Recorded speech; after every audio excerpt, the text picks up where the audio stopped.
Daily Tech News Show is made possible by its listeners. Thanks to all of you, including Chris Allen, Chris Smith, and Mark Gibson.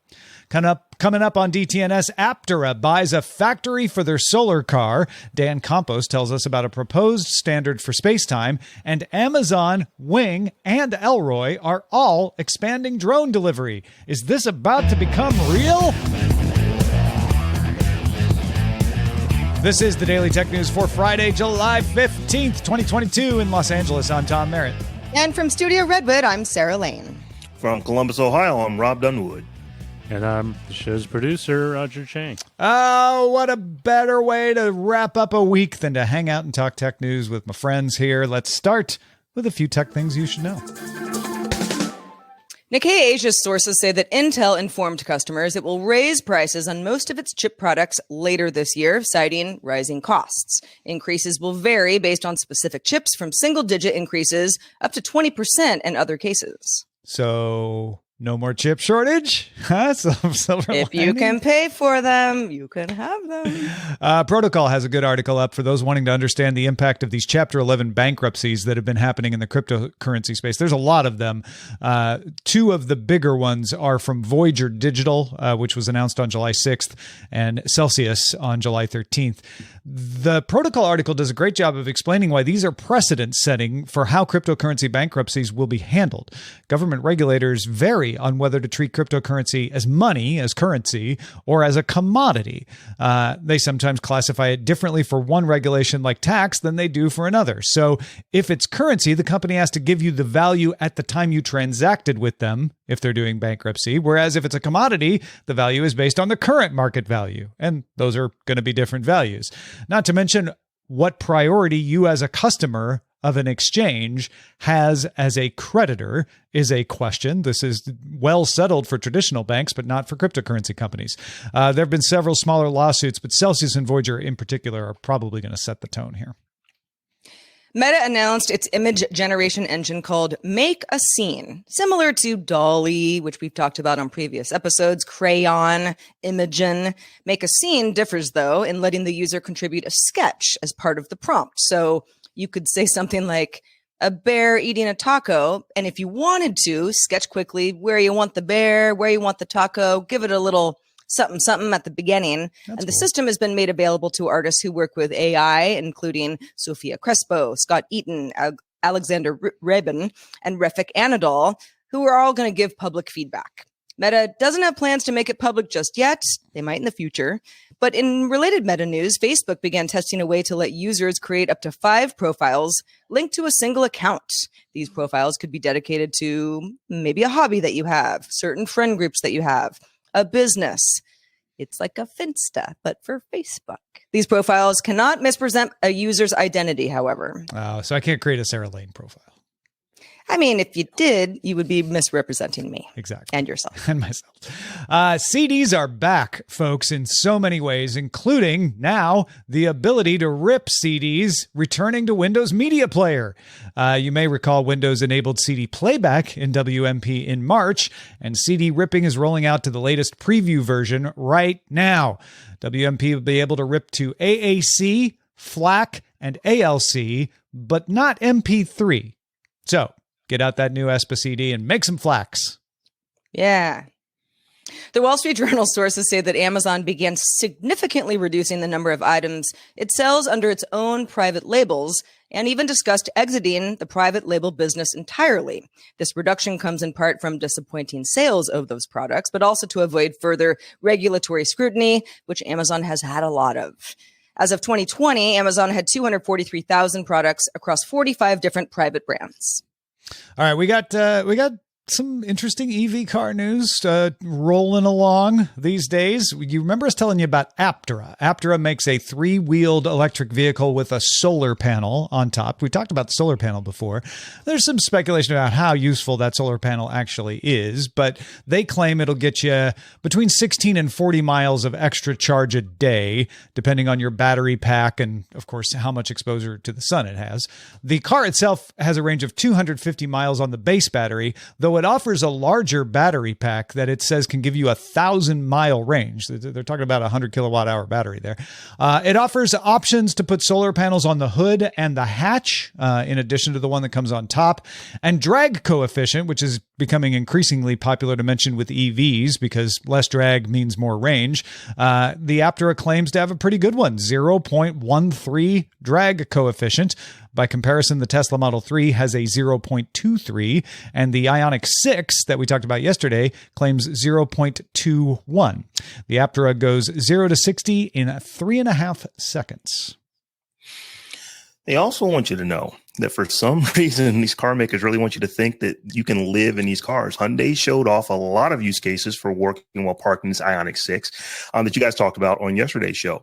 And Aptera showed off a camping configuration that turns the trunk into a pop-up tent. Aptera's pitch is the solar panel can charge the devices. Now, some folks have pre-ordered the Aptera more than a year and a half ago, and the company had to push back delivery dates. But since then, the news is Aptera bought a factory in Carlsbad, California to scale up production. So it has partnered with Michigan's Red Viking to use automated guide vehicles, aka AGVs, aka robots, to move heavy parts around the factory floor. It says it can reach 10,000 cars out of that factory by the end of the year. It has 25,000 orders to fill, though. And you only need a $100 deposit, so maybe some of those 25,000 orders will drop out once they face the price. Although the price of the Aptera is not that high relative to other EVs out there. You can reserve an Aptera.us with a $25,900 price. However, if you want that big old battery that I mentioned earlier, the price goes up to $46,900. And if you want all the extra options, like the extra solar panels on the hood and everything, it tops out at $50,700. But going back to that 25.9K price, that's starting to get close to that 25K mark that we were talking about not too long ago. Yeah. So one of the things that I'm wondering, the fact that you only got to put $100 down on this, how many of these are they really going to make? Now, I know that they've got a new factory and everything, but I'm just starting to really wonder, are they going to be able to push out enough of these vehicles to be sustainable? Yeah, they have other ways of making them too. The Carlsbad factory wasn't their only way of making them, so I'm not sure what their full capacity is. And that $100 deposit cuts both ways, right? You're right. I was looking at it as like, well, a bunch of people might have put $100 down, but then don't follow through. But it also means a lot more people would be willing to get in line, pushing up those orders, and then they will follow through. I don't know. I love this idea. It reminds me of the problems with, do you remember the Honda? It was at the Honda Insight that had the weird back wheels. It was one of the first hybrids, and the early Prius before they went with the more normal Yaris looking car. They had a kind of a weird design. Like, I don't know why you have to make your design stand out, because I'm not sure I want a 3-wheel car, but I guess that's part of the efficiency. So, if you want it, this is how you get it. I love what got me here was the sort of camp out of your car component. Yeah, we talked a lot about work out of your car component when we were talking about the Ioniq 6 yesterday, and how, there's a lot of people who are like, well, sometimes I have to, and it's kind of cumbersome, and this could be a lot more comfortable, depending on what you're doing. And I was like, I mean, yeah, sure. A lot of people like to go camping. If you're going to have your car anyway, why not, make it something not unlike the Volkswagen bus I had when I was a little kid that had a pop top, where, I mean, my whole family, which is only 3 people, but still all 3 of us weren't going to sleep up there, but somebody could. That was cool. That's also the reason my dad had a pickup, put a sleeping bag in the back, and Sarah will go to bed.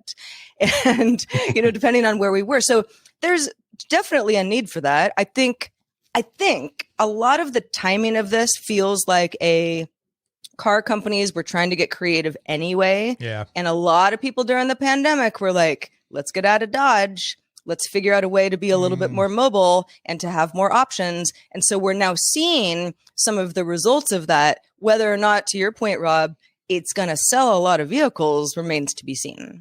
Yeah, I think the tent in the trunk is a little bit more gimmicky. All the stuff that they're doing in the Ionic, that actually kind of makes sense. If you work out of your car, or if you're a student that you maybe travel to school and you don't want to have to leave the school, but you kind of want some privacy, you can go sit in your car and actually study, get some work done. Those work surfaces make a lot more sense than one of the big features is that you can turn your car into a tent when you're camping. Although car camping is a thing these days. I've seen a lot more people talking about car camping. That is true. Maybe they're just trying. I still think you're right that it's a bit of a gimmick, but it may be a smart gimmick of like, oh, car camping. Yeah, I'm into that. Check it out. Maybe I'll want to get this. It's still not a cheap car at $25,900. That's where I end up though. Is like if I'm thinking like, oh, maybe I'll trade in my 2014 Civic and get this for $25,900 isn't ridiculous, especially for a brand new EV. But then I have to get this weird looking one, but then it's got solar and that makes me excited. I don't know. I just go back and forth. We'll see. Anybody wants to buy us one as a patron, we won't turn it down. We'll live with it. Yes, exactly. Well, a few weeks ago, IKEA launched a new service called Creative with a K, to scan your room and remove the furniture from the picture so that you could use some augmented reality to see what new furniture would look like. And IKEA hopes that you would buy from them. IKEA's Creative presents the results as a 2D picture, which means it doesn't require LiDAR to work because, it's not 3D. Shopify has demoed a similar product. It does require LiDAR, but it can keep everything in 3D, so you can keep looking around after you empty the virtual copy of your room and put new stuff in there. Shopify's Rutch Matchmeyer showed it off on Twitter. So if you have an iPhone or an iPad's LiDAR, using the LiDAR and Apple's Room Plan API, you can scan a room and then press a reset button to erase the current furniture and go nuts. Shopify's tool is just in the experimental demo phase for now, but gives an idea of what the company's working on in the future. Yeah, this is cool. The Creative one is practical and you can actually use it. This one from Shopify is just a demo, but it's pretty impressive when it wipes everything out, at one touch. I do find that an impressive demo. It also took the vents off the wall. So I get why it's still a demo and not a shipping product yet, but hopefully they'll get those little tweaks out of the way and put this available. Because if I'm a furniture seller on Shopify or a real estate agent, I might just want to be able to tap into this somehow and be able to show, be able to quickly be able to remove things from an actual picture of something I'm showing off. There's lots of cool use cases for this, and it does show how we're progressing with augmented reality in practical ways.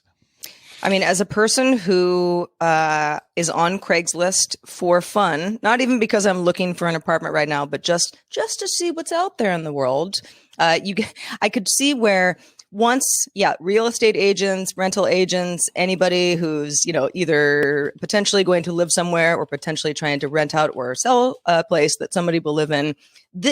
All of these, sure, this could be, I'm a homeowner and I'm looking for a new coffee table and I just want to get a sense of, the place that I'm already in. I think that the market for this is huge for people who are trying to understand how their stuff and how stuff that they may buy in the future is going to fit in a potential new space. Oh, I definitely would be a consumer of this. I am very good at measuring and making sure that the furniture that I purchase fits in the room. Mm-hmm. I'm not so good at making sure that it fits my exact configuration. I know that the furniture is going to be in there, but it's like, but does it look as good? It's like, I've got an additional 3 feet compared to what I saw in the IKEA display. I've got an additional 14 inches, here. Does it still look the same? This, I think, would give me the opportunity to kind of see, this is really what it's going to look like in your room, especially if you can kind of stand there, look around with your VR set on. It's like, oh yeah, that's actually going to look really good there. Let me go ahead and pick this purchase up. Yep. And Carl's Jr. lover in our Twitch chat, or Hardy's lover, as he would be known on Robb's side of the country, he pointed out a good thing, a good question, which is, where's the data go? Is this going to, because if this works locally on my phone, then I got no problem with it at all. But if it's sending my room data up to a cloud, then I'm going to need to know a little more about privacy policies. That's a good point. And all of that stuff. So yeah, really good question there. All right, folks. Anybody who uses server time knows the intricacies of getting multiple machines in multiple places on Earth to sync up. That problem gets real complex when you're launching machines out toward other planets, like Mars and Venus. We are doing that more now than ever. There are some ways to figure out how to sync up time that way, but we don't really have a standard. So let's take a minute to hear from NTX's Dan Campos about a proposal to standardize time measurement in space. Hello, DTNS crew. Did you know that Chinese scientists published a proposal to create a universal standard for measuring time through the solar system? Measuring time at different locations in space is difficult because of the large distances. A radio signal can take between 3 and 22 minutes to travel from Mars to Earth, and both the relative position and speed is constantly changing. The proposed system would use the sun as a basis for coordinates to determine the location in space and will mark the beginning of time from the moment in which a signal from a chosen pulsar reaches the sun. You can check this and more news, including a review about the agreement between Presidents Biden and Obrador about using tech for modernizing the border wall in Noticias de Tecnología Express, the kind of news that can cross any border. Back to you, amigos. Thank you, Dan. Appreciate that. Now, of course, if you base the standard on the sun, that just means as soon as we leave the solar system, we're going to need a whole new standard. So, you got to think ahead on these things. Yeah. I wonder if it's taking into consideration that things traveling fast actually experience time different than your point of reference. You're going to have to include that. So there's a lot of stuff you got to think about with Absolutely. Yeah.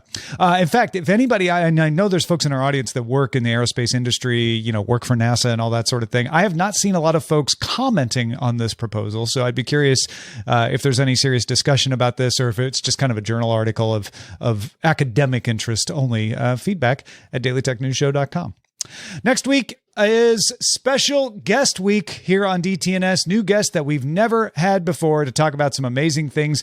We have Jack Resider from Darknet Diaries on Monday. Quinn Nelson from Snazzy Labs is coming on. We expect Will Smith will be on, formerly of Tested. Joel Telling, the 3D printing nerd. Don't miss it. Tell your friends. This is the big thing we need you to do. Get out there and tell folks you can't miss special guest week on Daily Tech News Show. It starts on Monday. dailytechnewsshow.com. All right, let's talk about drones, shall we? Let's. A month after Amazon announced its plans to bring drone deliveries to Lockford, California, it's a little north of Stockton for anybody who's familiar with the area. The company says it'll also offer drone deliveries at Texas A&M in College Station, Texas. Amazon believes it will get FAA approval to begin operations by the end of this year. Amazon's UAVs will be able to carry up to 5 pounds at up to 50 miles per hour. So pretty zippy, but 5 pounds max. So to catch you up, Amazon, which got coverage from 60 Minutes for their drone delivery in December of 2013, now has 2 announcements for service to begin this year once it gets approval. That is true, but as TechCrunch notes, at least in Texas, Amazon is somewhat late to the game. In March, Israel's Flytex began drone delivery tests in Dallas suburb of Granbury, and Alphabet Swing started service in Frisco and Little Elm, Texas back in April, where it's been delivering pharmaceuticals and other small packages.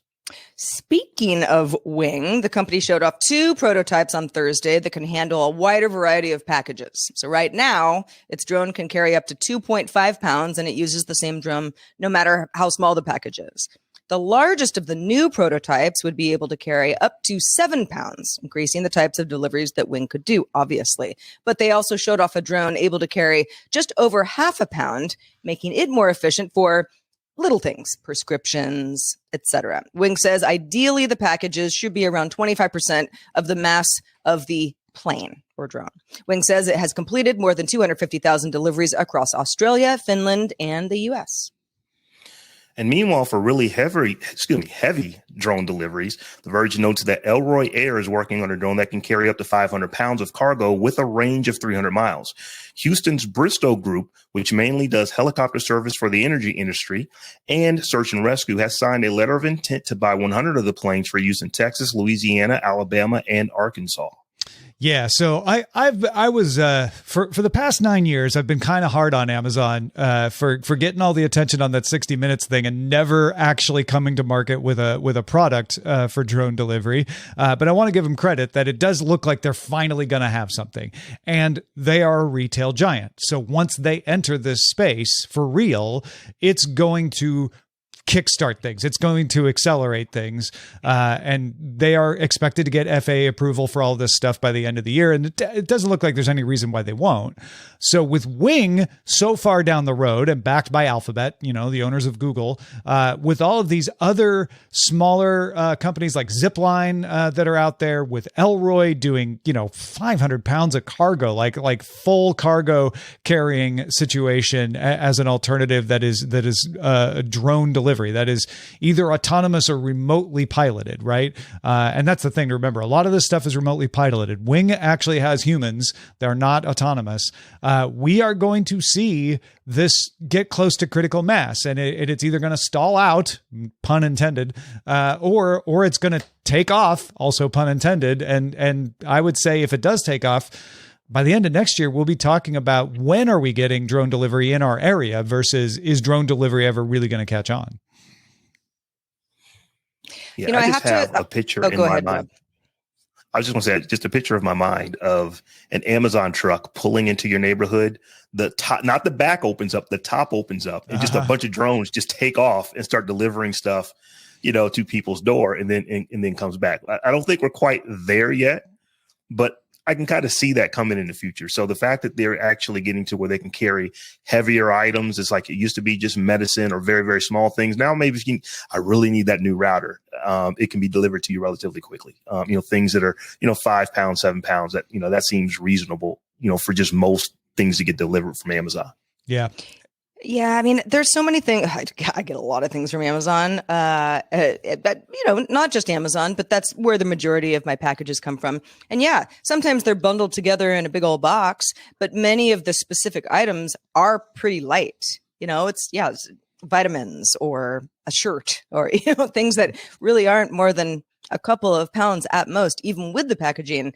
What I think is really interesting is Elroy Air saying, okay, you know, we can go, you know, possibly up to 500 pounds of cargo, something for disaster relief, particularly in the areas where the company is kind of looking to at least start servicing somewhat regularly. That's really interesting to me because, you know, when you get to that point, okay, yeah, you're not lifting a vehicle necessarily, but you can really move some stuff. Yeah.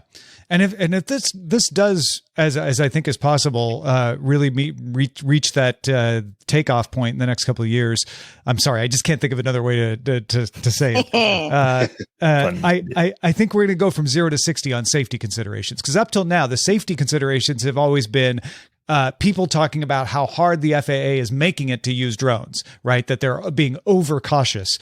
As soon as these are starting to happen in populated areas, when they start doing this in New York City, when it starts to be more widespread, you're gonna see the backlash start to happen, because it only takes 1 or 2 minor collisions for people to start pointing at that and saying it's unsafe. So they're really going to have to do a lot to convince people, like, no, you're not going to have planes falling out of the sky on top of your head or quadcopters or anything else. Well, if you're looking for a cool new thing to wear by the pool this summer, Microsoft is launching a new hardware. That's hard, W-E-A-R. Get it? That time. It was Microsoft. Clothing collection. I know. Couldn't help it. Including a Windows XP t-shirt for $60. I didn't name it. Microsoft did. Now you might say $60. That sounds like an expensive t-shirt. And yes, it is. But it's part of a 9-piece collection of t-shirts and hats and sweats, jackets and pants. Part of a collab between Supervision founder Gavin Mathieu and Microsoft. If you're not familiar, he's big in sort of the style world. It's also Microsoft's first go at selling this kind of clothing merchandise because, you know, merch is hot these days. Director of Multicultural and Social Communications at Microsoft, Amanda O'Neill, explains that, and I love this, quote, "The collection is reflective of the normcore style, a lifestyle aesthetic that puts the focus on individuals and not on the clothing that they wear. Every piece is intentional, and there is meaning behind each item in hardware." There's also a MS Paint t-shirt. If Windows XP doesn't strike your fancy, maybe the MS Paint t-shirt will. And a hardware hat with Microsoft's 1990s logo colorings for a little nostalgia. So what caught my eye in this hardware picture was that it appears that Gavin with you is wearing a Fear of God hat. The Fear of God brand is another like streetwear brand from Jerry Lorenzo. Jerry Lorenzo, by the way, son of former Chicago White Sox manager Jerry Manuel. And I looked it up, and Gavin and him are friends. They're like collaborators. They go way back. So this is definitely tied into the whole streetwear, normcore, like you said, Sarah, trend out there. And suddenly I went like an about face from like, oh, come on, Microsoft, to like, well, at least you did it right. You found somebody who's in the space, knows what they're doing, to put this together. So I don't know. Yeah, maybe it's not such a bad idea. I have some friends who are much more into the style, particularly street world wear life than I am. And I sent it to him like, can you believe Microsoft? This is dumb, right? And all of them were like, no, this is really cool. Yeah, like so the just folks, shows how much I know. yeah, the folks who are going to be into this are really going to be into this. So, hopefully Microsoft understands that they can't make too much of this stuff. They actually need to have some scarcity there so that everybody can't get it. But I think it actually will probably do pretty well, even though the stuff is a little steep as far as the cost from our standpoint seems to be. It's steep when you think of it as Microsoft swag. Absolutely. Right. It's actually not that bad when you think of it as like branded streetwear. Branded stuff. Yeah, that's actually. It's Yeah, you want really like a not. Supreme t-shirt, it's going to be more than $60 Exactly. anyway. Right. Yeah. Exactly. We're talking about that. It's in that kind of space there. So, and JROM20 points out the clothes will have end of life with no support. So you want to, make sure you lock in some extended. Yeah. You spill something on it, that's on you. Yeah. Have you tried closing it and opening it again? Blowing it really hard. All right, let's check out the mailbag. Let's do it. This one comes from Mark. Mark writes, on Wednesday's show, you were talking about the new peak of electrical demand when the smart thermostats are warming up homes while people are waking up. The frustrating thing about smart thermostats is that they rely entirely on the furnace and air conditioner to manage temperature, and they leave other options off the table. For example, you discussed a Finnish company called Polar Light a short while ago that created a thermal battery made from sand. The idea to generate electricity, but why not repurpose the solution to store heat during the day and then release it during the morning warm-up? For decades, commercial buildings have run chillers at night and used the stored ice to cool during peak electrical hours. Couldn't we do something similar with residential cooling, but on a smaller scale? Mark says, finally, smart thermostats rarely take into account the outside temps. At some point, the outside temperature might be lower than the inside temperature. Might be cheaper to exhaust the hot air than bring in fresh, cooler air. Some might think this would be a big change to the way that we heat and cool homes. But Mark says, I think that solar has already done that. And some of these ideas may be less expensive than installing panels on our roofs. All right. The one thing I do know is that the Finnish company doing the sand is doing the same thing that you're talking about. You can generate electricity from it, but they are using it for heating. So they may be doing exactly what you're talking about, Mark. The rest of this, I don't know enough about the space to know if Mark is a genius or if there are good reasons why this doesn't happen, or maybe it's happening and we're just not aware of it. But these all sound worthwhile to me. They think they sound like great tweaks that, and the idea of a smart thermostat doing more than just trying to set the temperature at an optimal time is a good one to pursue. Like, what else could the smart thermostat be smart about? That's a great question. Yeah, good stuff. Good stuff from Mark and everybody who has great questions, great anecdotes for stories that we've talked about, ideas for future stories. Do send them our way. feedback@dailytechnewsshow.com. And JROM20 has clarified, if you have a problem with your Microsoft hardware, you just take it off and put it back on again. It'll be fine. Oh, yeah. That's a good point. Huh. It is easy. Well, something we're never going to take off our show is Robb Dunewood, because you're such a delight, Robb. Good to see you again today. Let folks know what you've been up to lately. It is always a pleasure being on DTNS, and can be found at basically everything at Robb Dunewood. And also come check out one of my other shows, The Tech John, which is a weekly tech show where we talk about tech from a bit of a different perspective. You know, all the hosts look like me, and we bring some social commentary into how technology affects our daily lives. I mean, I don't know if Stephanie and you are like twins or anything, but I know what you're saying. And I love your album art. I mean, I love the show also, but I really love the album art. It's good stuff. Mr. Lynn Peralta. Yeah. Mm-hmm. And, you know, and an he's a essential, talented man. essential listen for me every week. I'm not even joking. Like you guys, if you're talking about something we've already talked about on DTNS, we'll bring in a bunch of stuff that I didn't think about before, or you're covering a story that we didn't get to or didn't know about. So it's a perfect complement to your other technology information, folks. thetechjohn.com. We also have a brand new boss to thank. We said yesterday we're going to make a big deal out of it, and we sure are. Sebastian is our new Gold Star winner. Just started backing us on Patreon. Thank you, Sebastian. Glad to have you on board. Sebastian. I said we are going to make a big deal. There we Sebastian. go. Oh my gosh, look at you. Sebastian did it. Look, we weren't sure anybody could fill in the shoes from yesterday, but Sebastian proved us wrong. So I don't know. Could it happen on Monday? No idea. I think so. No idea. I think we're capable of it. So yeah, if you're not a patron thinking about it, now's the time. We thank you in advance. Reminder, there's a longer version of the show called Good Day Internet, also available at patreon.com/DTNS, which we roll into right after DTNS wraps up. But just a reminder, DTNS is live. We do it live Monday through Friday at 4 p.m. Eastern, 2000 UTC. So every weekday, find out more at dailytechnewsshow.com/live. We're back Monday. It kicks off special guest week with Jack Reciter from Darknet Diaries. So excited. Talk to you then.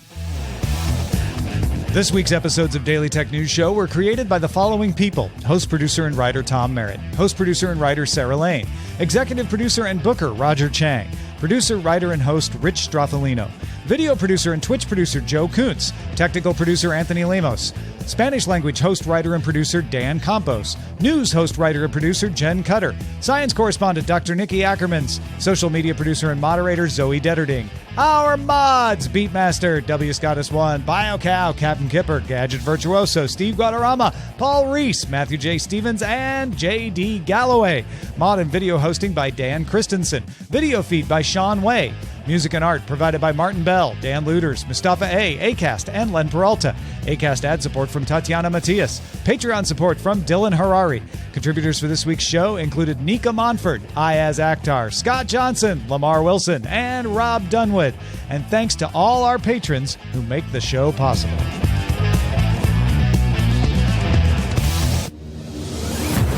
This show is part of the Frog Pants Network. Get more at frogpants.com. Diamond Club hopes you have enjoyed this program.